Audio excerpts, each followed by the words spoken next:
Благодарам, почитувани граѓани, почитувани медиуми. Бизарен е обидот на Ковачевски од виновник да се представи како жртва.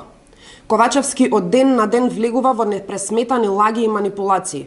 Колку повеќе станува нервозен, толку повеќе лаги кажува. Од една страна, на најдолен можен начин навредува пратеничка во собранието, а од друга страна го злоупотребува сопственото семејство со една цел – да одвлече внимание од неговите испади и вербални напади со кои секојдневно се служи. Искрено жалиме што во дневната политика самиот Ковачевски ги вовлече и своите најблиски, сакајќи на тој начин да се виктимизира и да се одбрани од критиките. Она што дополнително вознемирува е фактот што Ковачевски ги осудува медиумите или граѓаните кои ги коментираат неговите изјави, кога тој ја вмешува неговата сопруга во бизнис и во енергетскиот сектор и децата за одбрана на лоши меѓународни политики.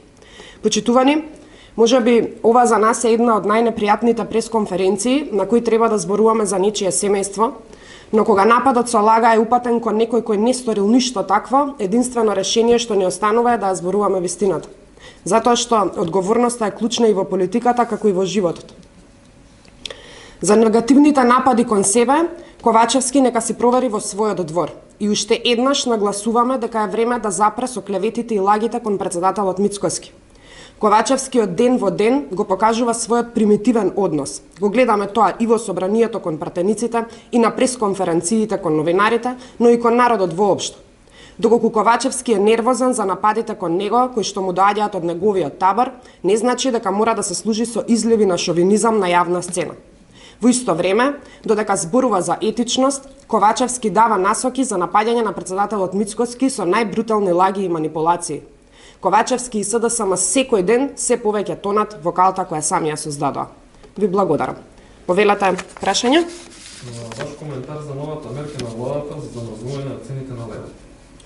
Искрено срамно и жално е што Ковачевски и Дуи го оставија народот без леп, додека имаа за тендери и криминал.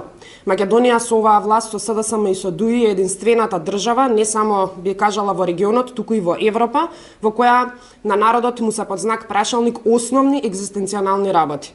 И абсурдна е ситуацијата со СДСМ. Нема леп, храната е поскапа, земјоделците им скапува родот затоа што немаат пластман.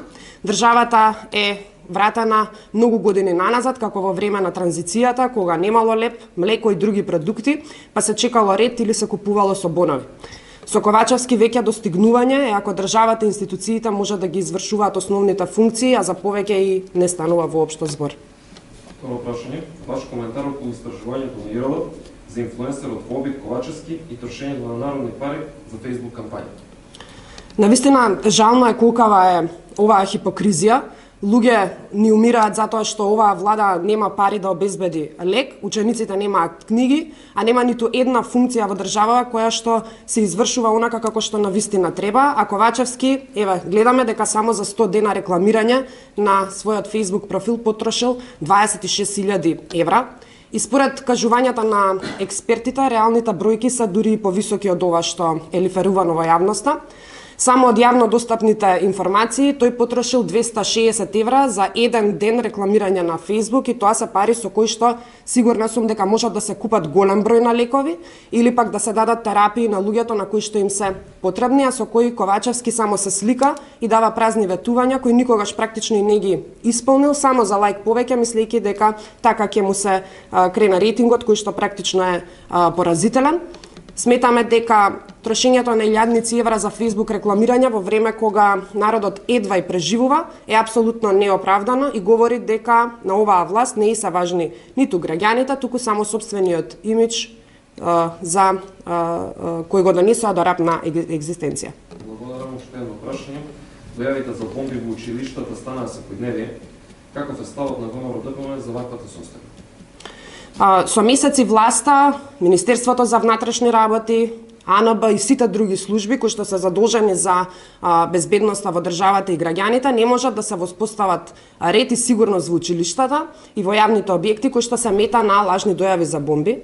Не може граѓаните да ја плаќаат цената за оваа неспособност на Ковачевски и Спасовски и во ниту една друга европска држава учениците не губат цели денови затоа што нивните институции не можат да пронајдат лажни дојавувачи на бомби. Оваа неспособност на Ковачевски и Спасовски е срам за колективната безбедност на нашите партнери од НАТО и сериозно ги подкупува темелите на системот. Ковачевски и Спасовски порачуваме дека треба да превземат мерки во најкраток можен рок за да ја нормализираат работата на училиштата пред се, а потоа и на јавните објекти кои што се мета на лажни дојави за бомби.